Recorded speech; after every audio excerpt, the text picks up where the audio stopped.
Peggy 18.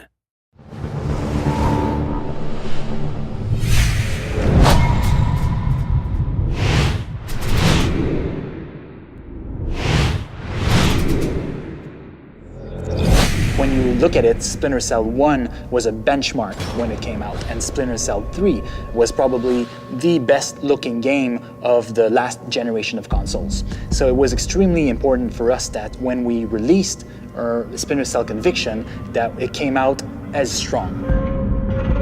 We came up with a bunch of things that are super interesting. So the first thing that we have is what we called projected text. So basically what we're doing is we're integrating in the environment the objectives that we're giving to the player.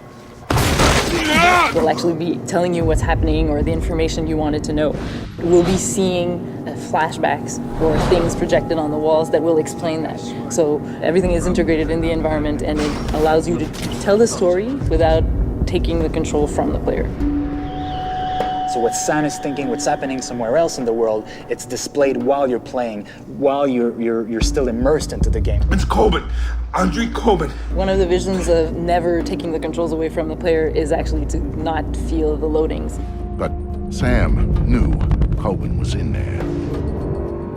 You're going to go from one location to another. We're going to hide the loading as much as possible. From one location, the camera's going to go in. We're going to play a movie while we're loading. You're going to arrive in the other location, and it's all going to be seamless. Never at a time will you be just staying there and waiting for something to happen. And another thing that we're really proud of is what we call our interrogation sequences.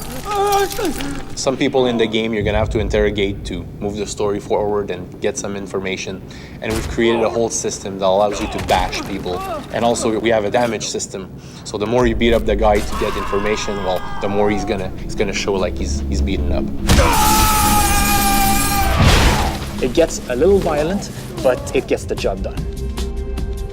We wanted to have a unity of time and location because we find that makes it a lot more personal for players. It's more interesting story-wise because the events are unfolding a lot faster. So Washington was a very interesting location for us because obviously it's the heart of the United States. It's also a very interesting location for Sam Fisher. He was working for the US government.